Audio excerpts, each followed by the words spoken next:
Praise the Lord प्यारे अजीज़ों, परमेश्वर की पवित्र नाम की महिमा और तारीफ़ हो। जल्द आने वाले प्रभु यीशु मसीह के पवित्र धन्य नाम से मिस्ट्री ऑफ क्राइस्ट के इस चैनल में मुझे सुनने वाले सारे परमेश्वर के चुनिंदे हुए परिवारों को, परमेश्वर के घराने को जल्द आने वाले प्रभु यीशु मसीह के नाम से मैं परमेश्वर का दास पास्टर रंजीत आप सबों का दिल से मैं स्वागत करता हूँ। आप लोगों का मैं शुक्रगुजारी करता हूँ कि लगातार आप मेरे इन वीडियो को जो मसीह के वेद को प्रकट करता है, उन वेदों को सुनने के लिए, समझने के लिए परमेश्वर ने आप लोगों को चुना है और आपके परिवारों से परमेश्वर ने बहुत उम्मीद लगा के रखा है। उन उम्मीदों पर खरा उतरने के लिए इन अंतिम दिनों में हमें कुछ विशेष अनुभवों को प्राप्त करना है। उन अनुभवों के लिए आज आप लोग के सामने एक विशेष विषय को लेकर आया हूँ और उस विषय को हम आज के दिन में मनन करने पाएंगे। हम अपने ध्यान को रोमियो की पत्री 12वें अध्याय की उसके 12वीं आयत की ओर हम अपने ध्यान को केंद्रित करें। इस तरह से लिखा है, आशा में आनंदित रहो, क्लेश में स्थिर रहो, प्रार्थना में नित्य लगे रहो। यह 12 अध्याय लगभग 3 विषय को संबंधित करता है।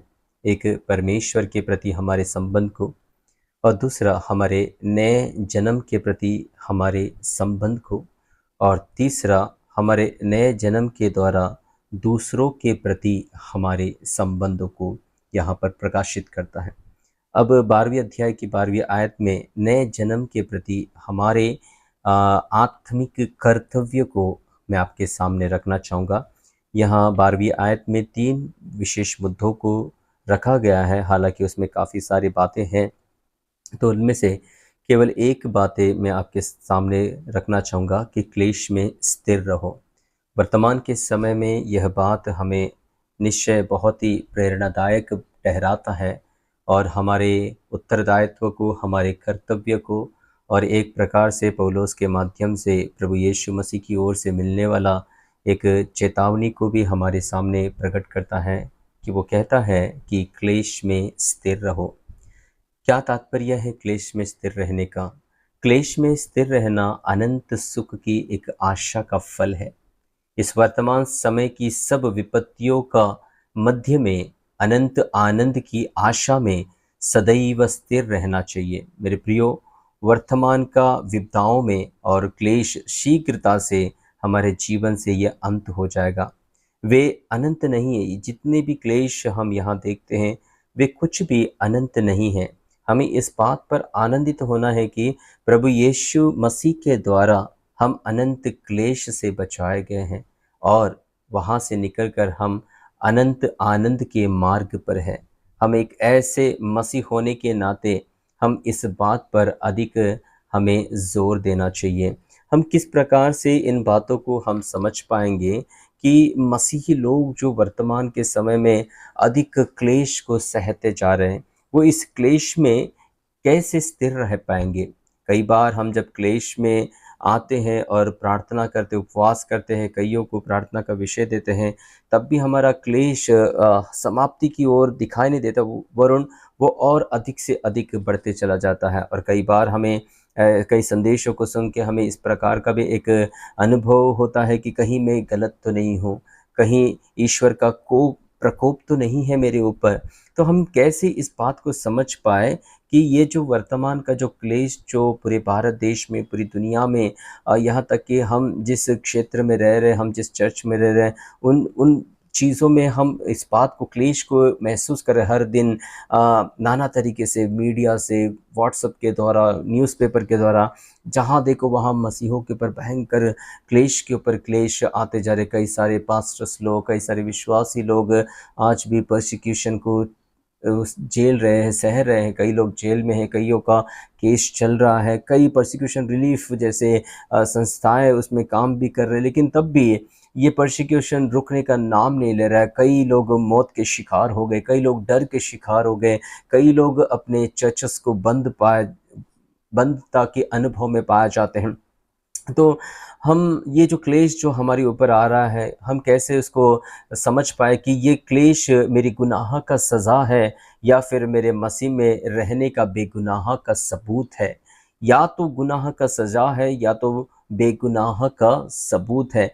तो इन दोनों बातों को समझने के लिए हमारे मन को अधिक से अधिक परमेश्वर की ओर लगाना अनिवार्य है, क्योंकि जब हम अधिक कष्ट को सहते हैं और जिसके नाम से कष्ट को सहते हैं, उसी नाम के पास हमें आना ज़रूरी है। तो अगर हम प्रभु यीशु मसीह के नाम से कष्ट को सह रहे हैं, तो हम आइए प्रभु यीशु मसीह ही के पास जाकर हम अपनी इस सवालों का जवाब को ढूंढें कि ये क्लेश मेरे जीवन में क्यों आ रहा है। क्या ये मेरी गुनाह का सज़ा है, या फिर मैं प्रभु में रहने का एक सबूत है, या मेरे गुनाह का एक सबूत है। क्या कहता है प्रभु यीशु मसीह मत्ती रचित सुसमाचार 5वें अध्याय की 11वीं आयत में, जब हम इस तरह से पढ़ते हैं, धन्य हो तुम जब मनुष्य मेरे कारण तुम्हारी निंदा करे और सताए और झूठ बोल कर तुम्हारे विरुद्ध में सब प्रकार की बुरी बातें कहे, तब आनंदित और मगन होना, क्योंकि तुम्हारे लिए स्वर्ग में बड़ा फल है, इसलिए कि उन्होंने उन भविष्यवक्ताओं को जो तुमसे पहले थे इसी रीति से सताया था। तो मेरे प्रियो, तो ये सताव जो है हर युग में है, और हर युग में जब प्रभु यीशु मसीह 2024 साल पहले जो हमारे लिए काल्वरी क्रूस पर मारा गया, गाड़ा गया और तीसरे दिन जी उठा है, और प्रभु यीशु मसीह की मृत्यु से पहले ही प्रभु यीशु मसीह ने इन बातों को वर्णित किया गया है कि लोग मेरे नाम से तुम्हें सताएंगे, निंदा करेंगे, झूठी बातें बोलकर तुम्हारे विरुद्ध में वे खड़े हो जाएंगे। ऐसे सब जब होता है तो हमारे जीवन में उन बातों को जब आते हुए देखते तो हम एक बात को महसूस कर पाएंगे। देखिए, अगर हम सच हैं तो लोग झूठी तलवार के द्वारा हमारे सच को दबोचने की कोशिश करते हैं। तो वहाँ पर हम इस तरीके से हम अपने आप को मसीह में रहकर बेगुनाह साबित करने का एक अनुभव को हम देख सकते हैं कि लोग झूठी बातों में हमें फंसाएंगे। अगर हम सच है तो वे लोग झूठी बातों में हमें फंसाएंगे। दूसरी बिंदु, वे झूठे गवाहों को खड़ा करेंगे। तीसरी बातों में, वे प्रभु के नाम से हमारी निंदा करेंगे, और तब जाकर हम अपने आप को इस बात के लिए धन्य कह सकते हैं कि जो काम हमने समाज की और परमेश्वर के हित में किया, वही काम समाज के लिए वो एक बुराई का कारण बन गया, ठोकर का कारण बन गया। जैसे पौलुस कहता है कि हम बहुतों के लिए सुगंध है तो बहुतों के लिए दुर्गंध भी है, बहुतों के लिए जीवन के वारिस है तो बहुतों के लिए मृत्यु के कारण भी है, ठोकर खाने का कारण भी है। तो यदि कोई हमें झूठी बातों में, झूठी गवाहों में और झूठे तरीका से हमें फंसाने की कोशिश कर रहे हैं, तो उनका झूठ ही इस बात को प्रकाशित कर देता है कि हम निर्दोष हैं और हमें अपनी बेगुनाही का सबूत देने की जरूरत नहीं, क्योंकि उन्होंने खुद झूठ का सहारा लिया है। जिनके पास सच नहीं है वे झूठ का सहारा ले लेते हैं, और जिनके पास सच है वो कभी झूठ का सहारा नहीं लेते हैं। तो आज हमारे विरुद्ध में जो कुछ भी बोला जा रहा है, वो जो कुछ भी करा जा रहा है, उसमें हर प्रकार से झूठ को, वहां पर झूठ की गंध वहां पर नजर आती है, और वहीं पर उस झूठ की गंध ने उन्हें दोषी करार कर दिया ईश्वर की दृष्टि में, और मुझे ईश्वर में बेकसूर होने का एक मोहर को वहां पर डाल दिया। प्रभु ने कहा, मेरे नाम से तुम सताए जाओगे। तो आज जब हम जो कुछ भी हमारे साथ हो रहा है वो प्रभु यीशु मसीह के नाम से किया जा रहा है, इसलिए प्रभु का नाम हमारे सताव के साथ जुड़ जाता है, प्रभु का काम हमारे सताव के साथ जुड़ जाता है, प्रभु का अद्भुत सामर्थ्य हमारे सताव के साथ जुड़ जाता है, और झूठे लोग हमारे लिए खड़े हो जाते हैं, झूठे गवाह खड़े हो जाते हैं, झूठे सबूत खड़े हो जाते हैं। यहाँ तक कि प्रशासन भी उन झूठ का सहारा देकर हमें ईश्वर के सामने निर्दोष साबित कर देते हैं और कहते हैं कि हम में कोई भी प्रकार का दोष नहीं है। इसलिए उन्होंने झूठे लोगों को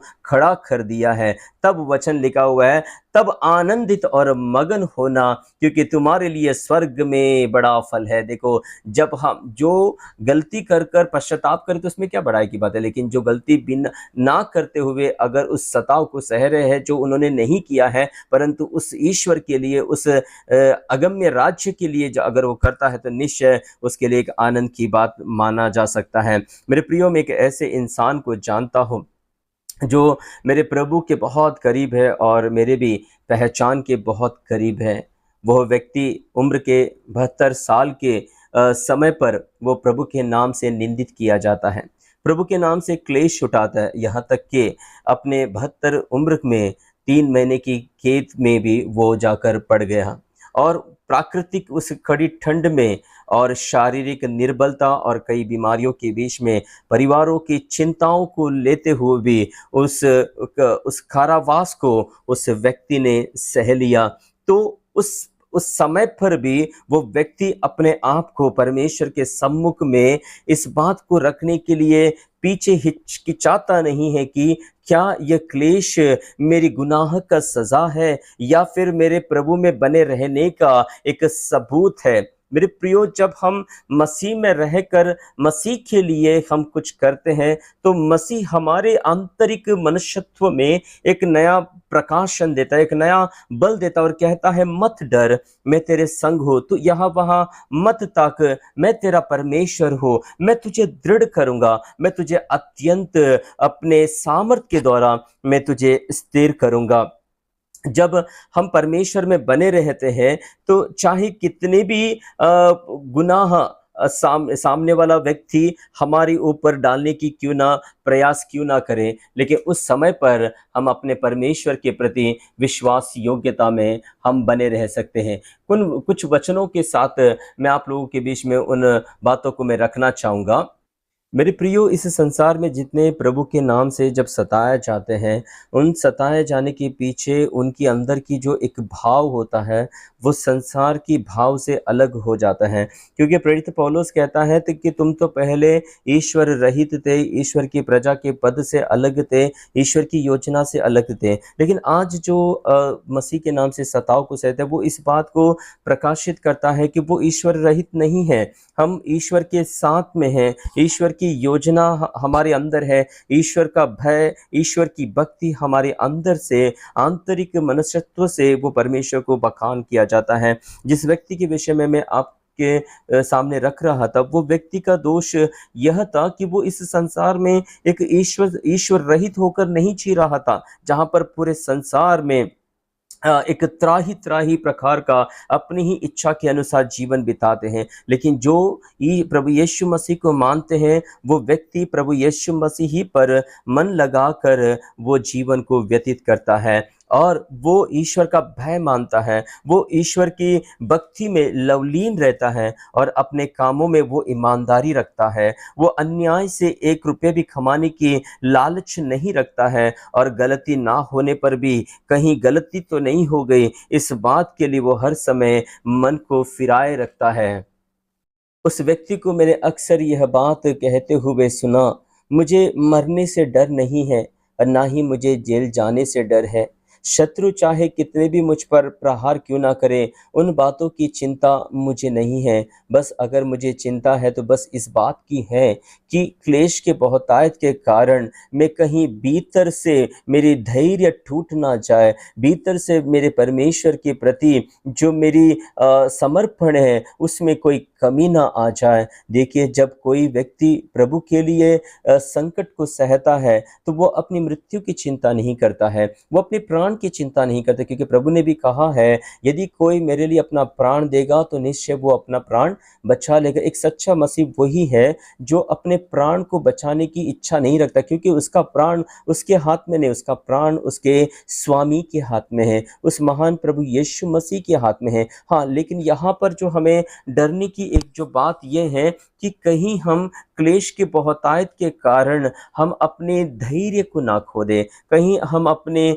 धीरजता को ना खो दें, क्योंकि अगर धीरजता को अगर हम खो देते हैं और हम हमारे भीतर से क्लेश के कारण अगर हम मसीह से कहीं अलग हो जाते हैं तो यह हमारे लिए एक बड़ा चिंताजनक बातें हैं, जिसके लिए प्रेरित पौलुस ने कहा कि तुम क्लेश में स्थिर रहना, क्योंकि क्लेश में स्थिर रहने से ही हम एक अनंत फल की ओर बढ़ने लगते हैं, अनंत महिमा की ओर बढ़ने लगते हैं। क्योंकि पौलुस भी कहता है कि हमें बड़े क्लेश को सहते हुए स्वर्ग में प्रवेश करना होगा। तो स्वर्ग में हर कोई प्रवेश नहीं कर सकता, परंतु स्वर्ग में प्रवेश करने के लिए एक महान बुलाहट की जरूरत है और उस बुलाहट के अंदर परमेश्वर की एक योजना है, उस योजना से होकर उस योजना को प्राप्त करते हुए ही हमें आगे की ओर बढ़ना अनिवार्य है।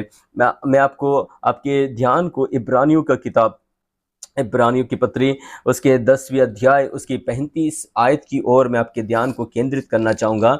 हम निकालेंगे इब्रानियों की पत्री उसका 10 अध्याय और उसकी 35वीं आयत में जब हम पढ़ते हैं, पवित्र शास्त्र को हर समय हम अपने ध्यान में बनाए रखना चाहिए, क्योंकि जिन वचनों को हम निरंतर पढ़ते रहते वही वचन है हमें उस स्थितियों को लड़ने की शक्ति प्रदान करता है। क्या कहता है इब्रानी के पत्र 10 अध्याय के 35 और 36 में?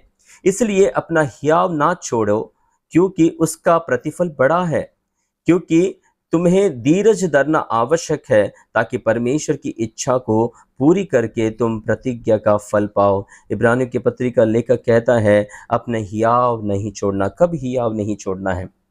जब हम क्लेश से होकर गुजरते हैं, जब हम परमेश्वर प्रभु यीशु मसीह से होकर गुजरते हैं, क्योंकि जब हम मसीह में होकर गुजरते हैं तो सबसे पहली बात हमें 3 बातों की ओर मुख्य ध्यान देने की ज़रूरत है। उसके पहला यूहन्ना 2 अध्याय के उसके 6 आयत में जब आप जाओगे, पहला यूहन्ना 2 अध्याय के उसका 6 आयत पर वहाँ इस तरह से लिखा है, जो कोई यह कहता है कि मैं उसमें बना रहता हूँ, उसे चाहिए कि आप भी वैसा ही चाल चले जैसे वो चलता था।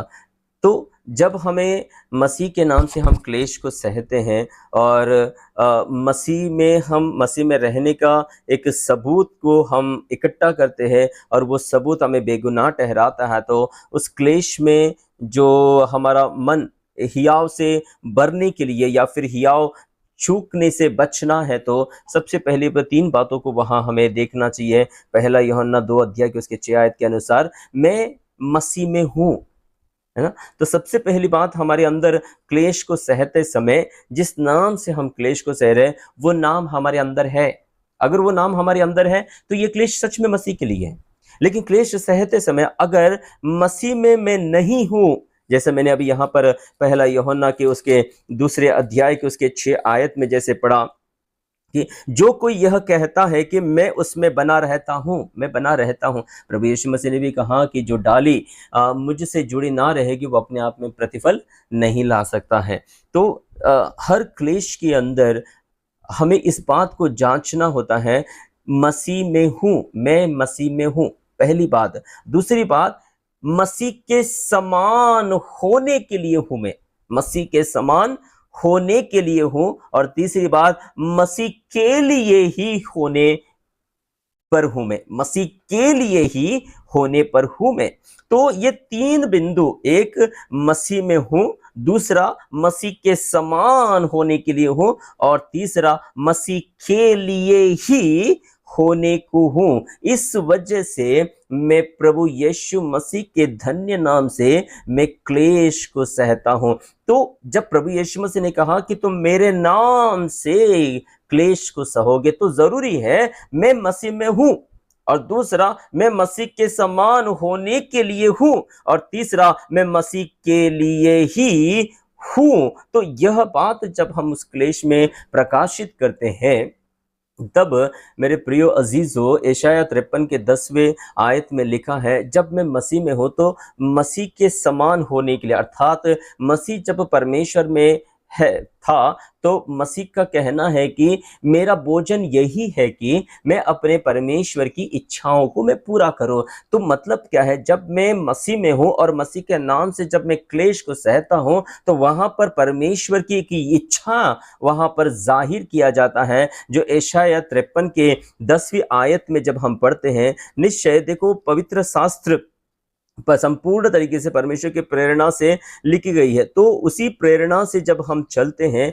तो परमेश्वर की आत्मा एक दूसरे के साथ में ऐसा जोड़ देता है जैसे मानो परमेश्वर ही हमें एक एक जगह से निकलकर दूसरे जगह पर हमें ले जाता है। आज हम एक कंफर्ट जोन में होगा तो अगले ही पल हम एक ऐसी सताव की जोन में होंगे, परंतु ये दोनों को क्रिएट करने वाला परमेश्वर है। अगर हम परमेश्वर में है तो परमेश्वर की इच्छा यहाँ पर जाहिर किया जाता है यशायाह 53 के उसके 10वीं आयत में, तो भी यहोवा को यही भाया कि उसे कुचले, उसी ने उसको रोगी कर दिया। जब वो अपना प्राण दोष बलि करे तब वो अपने वंश को देखने पाएगा, वह बहुत दिन जीवित रहेगा, उसके हाथों से यहोवा की इच्छा पूरी हो जाएगी। निश्चय मेरे प्रियो, जब हम मसीह के नाम से क्लेश को सहते हैं तो हम इस बात को साबित कर पाएंगे, हमारी आंतरिक मनुष्यत्व में हम इस बात को कहने पाएंगे, मैं मसीह में हूं, मैं मसीह के समान होने के लिए हूं,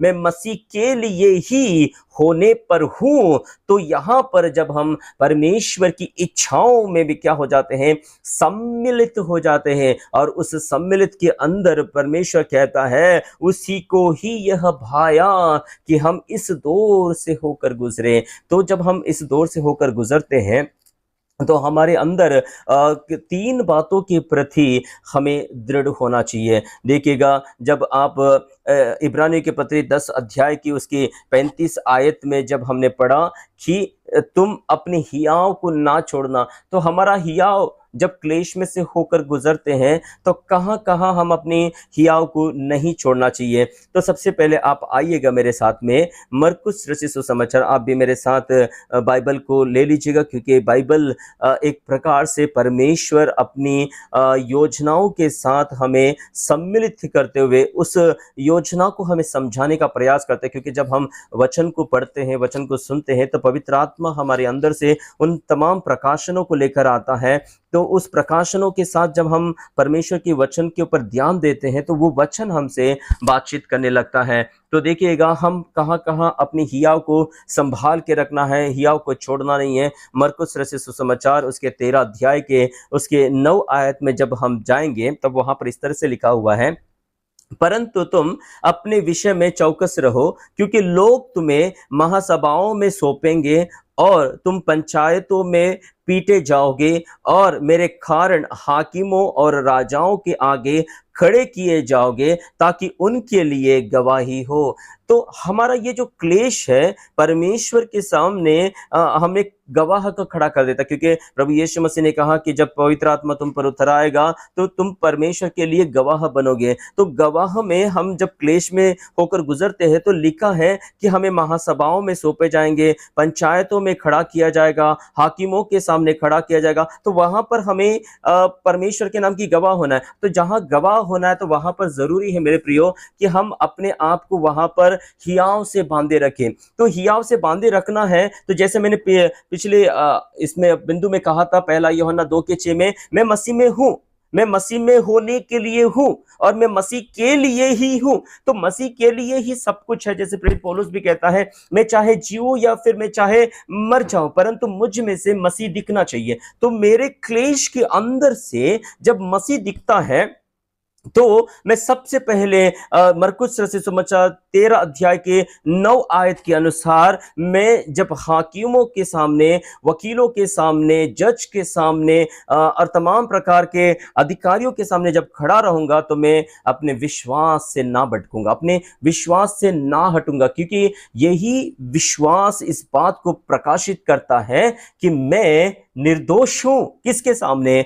परमेश्वर के सामने। जैसे दारा राजा ने दानियल को सिंह के मांद में डाल दिया और दारा राजा पूरी रात परेशान रहा और जल्दी सवेरे तड़के उठकर सिंह की गुफा में जाकर पूछा, हे दानियल, जिसकी आराधना तो नित्य करता है, क्या वह परमेश्वर तुझे बचा पाया? तो दानियल कहता है, मैं परमेश्वर के प्रति विश्वास योग्य हूं, जिसने अपने दूत को भेजकर सिंह के मुंह को ऐसा बंद कर दिया कि वो मुझे कुछ ना कर पाया। तो परमेश्वर के प्रति जब हम विश्वास योग्य रहते हैं तो हाकिमों के सामने जब हम खड़े होते हैं तो हम अपनी शक्ति से लेकर नहीं, परंतु यहोवा की शक्ति से, महाप्रतापी परमेश्वर की शक्ति से, पुनरुत्थान की शक्ति से, ओ डायनामिक पावर के साथ परिशुद्धात्मा की वाणियों को लेकर हम हाकिमों के सामने खड़े रहते हैं। उस समय में हमें हमें ना हमारी शरीर की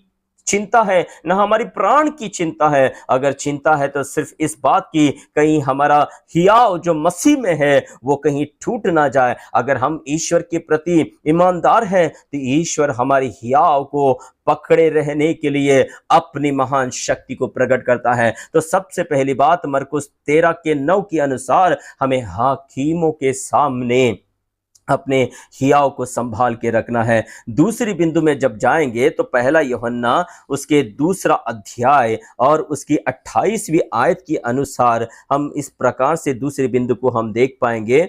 पहला यूहन्ना दूसरा अध्याय और उसकी 28वीं अनुसार निश्चय परमेश्वर हमें इन वचनों के द्वारा हमारे यदि हम किसी प्रकार के क्लेश में होकर शहर जा रहे या फिर केस से होकर जा रहे हैं तो परमेश्वर हमें इन तीनों जगह पर हमें हियाव संभाले रखने के लिए हमारी मदद करे। दूसरी बिंदु में पहला यूहन्ना दूसरे अध्याय की 28वीं आयत में, अतः हे बालकों उसमें बने रहो कि जब वो प्रकट हो तो हमें हियाव हो और हम उसके आने पर उसके सामने लज्जित ना हो। दूसरी बिंदु, प्रभु यीशु मसीह के आगमन के समय पर हमारा हियाव बने रहना चाहिए। उस हियाव को कभी टूटने की अनुमति नहीं देना है, क्योंकि अगर प्रभु यीशु मसीह के आगमन तक हमें दिए हुए उत्तरदायित्व में, हमें खड़े किए हुए उन तमाम कचहरियों में अगर हम अपने हियाव को नहीं छोड़ते हैं तो प्रभु यीशु मसीह के आगमन के समय के लिए हम अपने हियाव को मजबूत रखते हैं मेरे प्रियो,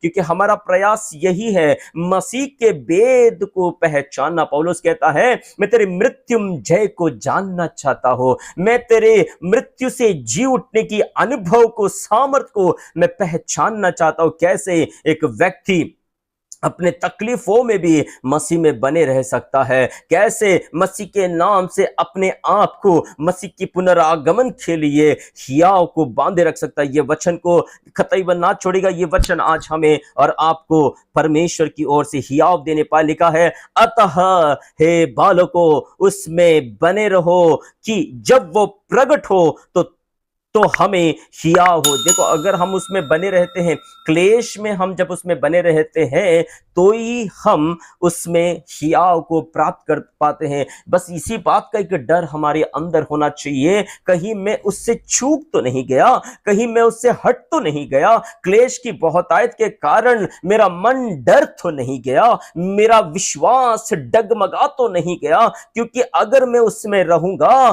तो उसके आने के समय पर मेरे अंदर एक हियाव होगा। लिखा है मेरे प्रियो, जब वो मध्याकाश में आएगा तो तुरही फूके जाएगी और जितने मसीह में पाए जाते हैं वे सब के सब रूपांतरित हो जाएंगे। और यदि कोई मर गए हैं प्रभु में तो वो फिर जी उठ पाएंगे। एक समय ऐसा आएगा कि हर एक घुटना उसके सामने टिकेगा, हर जीव अंगीकार करेगा कि यीशु ही प्रभु है। वो हियाव मेरे प्रियो हमारे मरते दम तक, हमारे मरने के बाद उस तुरही की आवाज को सुनने के लिए यही हियाव है जो मेरे कान के पर्दों को खोले रखता है, मेरी आंतरिक श्वास को परमेश्वर के लिए दृढ़ मजबूत रखता है। क्योंकि हम उसमें बने रहेंगे तो हम उसमें हियाव भी प्राप्त करेंगे और हम उसके आने पर उसके सामने लज्जित नहीं होंगे। हम एक लज्जा से बच रहे, ये हमारे लिए परमेश्वर की ओर से दिया हुआ एक चेतावनी है कि हमें खुदा के सामने लज्जित नहीं होना है। भले ही संसार में हमारे देखने वाले लोगों के बीच में हम भले ही क्यों ना लज्जित हो जाए, लेकिन हमारे खुदा के सामने हमें कभी लज्जित नहीं होना है। तीसरी बिंदु में जब पहला यूहन्ना 4 के उसके 17वीं आयत में हम जब आते हैं, तीसरे बिंदु पहला यूहन्ना 4 अध्याय के 17वीं आयत में, इसी से प्रेम हम में सिद्ध हुआ कि हमें न्याय के दिन हियाव हो, क्योंकि जैसा वो है वैसे ही संसार में हम भी है। मेरे प्रियो, तीसरी बिंदु में पहला यूहन्ना 4 अध्याय का 17वीं आयत में प्रकट किया है, मसीह के न्यायासन के सम्मुख में जब हम खड़े होते हैं तब हमारे अंदर हियाव होना चाहिए। किस प्रकार का हियाव? कि जैसा वो है वैसा ही संसार में हम भी हैं। प्रभु यीशु मसीह ने जिस तरीके से कालवारी क्रूस को सहते समय, हाकिमों के सामने खड़े होते, 7 अदालतों में खड़े रहते समय जिस तरीके से अपने हियाव को और अपनी धार्मिकता को और परमेश्वर के प्रति अपने विश्वास को ना खोया और अंतिम क्षण तक मसीह में परमेश्वर में बना रहा, उसी तरीके से जब हम भी अपने परमेश्वर के लिए इस अंतिम क्षण तक हियाव में बने रहेंगे तो निश्चय मसीह के न्यायासन के सम्मुख में, देखो ये न्यायासन कौन सा न्यायासन है? ये दंड देने वाला न्यायासन नहीं, परंतु प्रतिफल देने वाला एक न्यायासन है। और वो प्रतिफल का कारण क्या है, उस बात को आप अंडरलाइन करिएगा। पहला यूहन्ना 4:17 का बी पॉइंट में लिखा हुआ है कि जब हम हियाव पाते हैं, उसके न्याय के दिन में हम हियाव होते हैं। तो क्यों हियाव होते हैं? जैसा वो है। कौन? प्रभु यीशु मसीह जैसे अपने समय पर इस संसार में क्लेश को सहते समय वैसा स्थिर था, वैसा ही संसार में हम भी है। इस बात को दर्शाता है मेरे प्रियो। जैसा प्रभु यीशु मसीह स्थिर था वैसा ही मैं भी स्थिर हूं। तो प्रभु यीशु मसीह को स्थिर करने वाला परमेश्वर का पवित्र आत्मा है, परमेश्वर की महान बुलाहट है, परमेश्वर के प्रति है उसका समर्पण है, जो उसने परमेश्वर की इच्छा को अपना भोजन ठहराया। तो निश्चय मेरे प्रियो, हम भी जो वर्तमान के समय पर जो क्लेश को सहते हैं, क्लेश में से होकर गुजरते हैं, तो इस क्लेश में हमें इन तीन अनुभवों में हमें हियाव बांध के रखना है। एक, संसार के हाकिमों के सामने हमें हियाव को रखना है। दूसरा, प्रभु यीशु मसीह के पुनरागमन के समय पर हमें हियाव को रखना है। और तीसरा, मसीह के न्याय सिंहासन के सम्मुख में हम अपने हियाव को बनाए रखना है। कैसे कैसे रख सकते हैं? आखिरी के तीसरी आयत में पहला यूहन्ना 4:17 में जैसे लिखा है, जैसा वो था इस संसार में वैसा ही हम भी उसके समान होने के कारण